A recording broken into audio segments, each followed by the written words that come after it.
You're watching highlights of the Lakewood City Council meeting on July 6, 2026.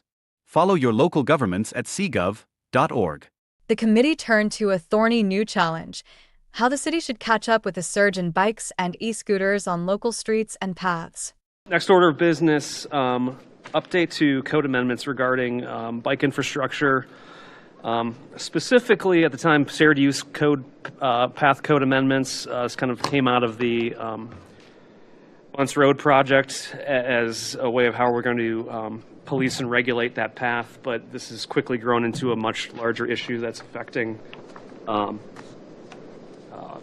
the parts of infrastructure in the city, not just shared use paths, sidewalks and roads as well, in regards to e-mobility devices, bikes and scooters specifically. I know myself, this is something that's really been problematic over this last year, as the explosion of these devices has really, it's just gone crazy. There's so many more, and so happy to start this discussion today. When the city talked about updating its bike and e-mobility rules, the choice came down to playing it safe with state law or carving out a unique path of its own. Here's how staff framed that trade-off and what resident feedback had already set in motion. Working with the case board on these, the option was, do we keep what we have, or do we look to adopt what ORC has, or do we define our own thing? You can always go your own direction, but it is more difficult when you don't nest with ORC because then you're kind of going out on a limb, especially when you start talking about enforceability, law enforcement, and things that if Lakewood has a unique code, it does make it harder, I think, for them. I will say, this was what was provided to you back in November. It was an update that was intended to kind of bring the code up to speed with some of the ORC updates that have happened over time, updated some definitions, but we really weren't looking to do a total overhaul of the bike and motorcycle code. The introduction of some regulations for shared use paths was built on some of the resident input that we had gotten up to that point with the Bunce project, which admittedly was a little bent in one direction. As the city dug into bike and e-mobility rules, one puzzle stood out: what to do with powerful electric motorcycles that don't even have a clear definition in state law. Assistant Director Boss walked through why that mattered on Lakewood's streets and paths. The problem with this, and it's going to take a little bit more work, is that there is not an Ohio Revised Code definition for an electric motorcycle right now. And these are neither newer devices, but generally what I recommended in here is to come up with a very broad definition for a device that has an electric motor that is basically more than 750 watts and that provides assistance at speeds greater than 28 miles an hour. That's what generally differentiates these things from an e-bike. Some have pedals, some don't. Some look like motorcycles, some don't. Some look like dirt bikes. But generally, these are the ones that they are a lot more powerful. They exceed the classifications that are in Ohio code right now, and so it's something to kind of set that aside for right now, but to identify it. Part 2 talks about, okay, now that you've defined all these devices, now are you going to regulate where they can operate? So the state of Ohio, generally you read through these things, like Class 3 e-bikes are generally not permitted on shared use paths that are adjacent to a roadway. So the state and a lot of other municipalities are kind of starting to mark off a difference. Now that you've defined these things, how are you going to treat them differently? So Maryland does require, and other states do too, but Maryland requires stickers to be affixed to any e-bike that's sold in the state. The battery has to have a UL certification sticker, and then the bike itself has to have a classification sticker there that you see on the left side of the box, the Class 1, Class 2, Class 3, on the device, just to help law enforcement or whoever to identify up close what the device is that's there. And then this is from League of American Cyclists, just to try to educate people on things that, these kind of look like e-bikes, but they're not. I mean, this is a 1,500 watt engine on some of these things, so that's twice the power of a Class 3 e-bike. And so there are kids that have these in Lakewood. They're zooming around on them. And so these are what we would classify. As Lakewood weighed new rules for bikes and e-mobility, staff raised a tougher question. Should the city focus less on the type of device and more on how everyone rides? This part of the discussion dug into safety, enforcement, and making sure regulations don't shut residents out. And it's called reckless operation. It applies to all devices anywhere in the city. And then our section on riding on sidewalks, operation on sidewalks. A lot of that applies to any device. Doesn't matter what it is. It could be something that somebody bought yesterday or, a moped from 1977. Operating on sidewalks, yielding to pedestrians, operating at appropriate speeds, all of those things provide the basis for enforcement now.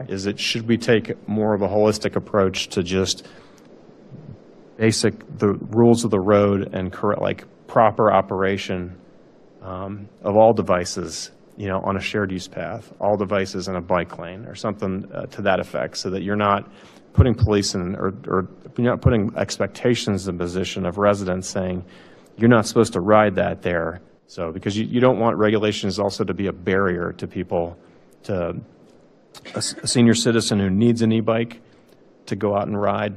And that gets them there, but and then you say no e-bikes on shared use paths, and now you're taking that away from that person. And so there's a careful balance. Councilmember Baker stepped in with a vivid picture of what these high-powered e-devices looked like on the ground, and where they believed they did and didn't belong in Lakewood. Let's hear how they balanced safety concerns with pressure from residents who wanted action right away. So I do think that your suggestion, Chair, is a good one, which is to say the reckless operation should be used today to address violations that are unsafe on any sidewalk or street. And I see it at Lakewood Park. I see kids on essentially mopeds, except they're not gas-powered, they're electric-powered, and they're going very fast and through the playground where there's 5-year-olds and 4-year-olds running around. But I will applaud the administration and CASE for the thoughtful consideration on these issues, because we are, and I think that the distinction that you've laid out that seems to be coming from CASE, which is Class 1 and Class 2, those are under 20, typically, at least the electric-powered part of it. And then the Class 3, maybe having an age limit, but still not a driver's license. And I'm kind of in favor of not allowing them, and then saying, if you want to ride this, go out to Grafton on a private property and rip it around, right? But it's not appropriate here in Lakewood. You can have a device that's regulated, by the state to use on our roadways. But interested more in what folks have to say, and I know we kind of pulled this out of CASE a little bit to get it up here so we can kind of consider at the same time, so that we're not talking past each other at CASE and council, but kind of working collaboratively so that when the recommendation comes out, it's ready to go. Because folks want this now. I mean, I'm hearing a lot from constituents. A resident and CASE board member stepped up to challenge how Lakewood treated everyday e-bike riders on its sidewalks and paths. Hear how they pushed the city to see bikes and e-mobility as real transportation, not just recreation. Emily Lindberg. I live on Lauderdale.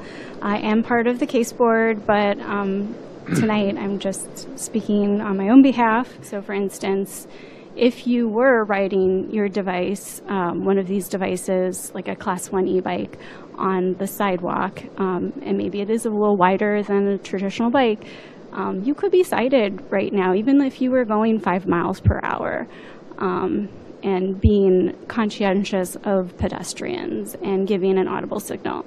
Right now, that's what we have. And I think that's important to think about. So I do advocate for regulating actual e-bikes the same way as we regulate bicycles. But then overall, taking into account the reckless operation.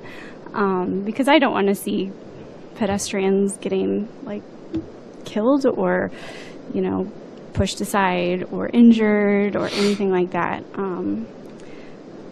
But at the same time, sidewalks and bikeways and the new shared use paths that we're going to have, those are transportation infrastructure. It's not just about recreation. Before Lakewood rewrote any rules for bikes and e-mobility, one question came up. Were police already at the table, and what could be done in the meantime? This exchange dug into how enforcement fit into the plan and what tools the city already had on the books. Thank you. So Assistant Director Boss, I did have one other question. In all this work to this point, has there been collaboration with the Lakewood Police Department to this point, or is that something that's going to further down the line? Because I think we all agree enforcement's a big issue, so we definitely want to make sure we're all, working at this from the same angle. Yes, work with the police pretty intently with the initial amendment that we put together in November, and then we have had police representation at the case meetings, and we'll continue to do that. Because it's in my view, it's really no sense in creating code if they can't be. I mean, in this regard, it's traffic code if you can't enforce it. So they are an integral part of the development and the refinement. But I think the main takeaway, at least my main takeaway from this meeting, is that, like I think somebody said, we're not powerless right now in the circumstances we're seeing out there right now. So I'd like to encourage us all to work together to make sure we're enforcing rules we have in the books and to curtail behaviors that we don't want to see while we're working through this, because it's obviously an arduous process to go through and amend ordinances. That's it for this round. Tonight you saw the council dig into how Lakewood should handle bikes, e-bikes, and those faster electric devices, from definitions to enforcement and access for everyday riders. It sounds like this conversation will keep evolving in upcoming meetings, so check back in for future highlight reels to see where the council takes it. Thank you for watching CGov.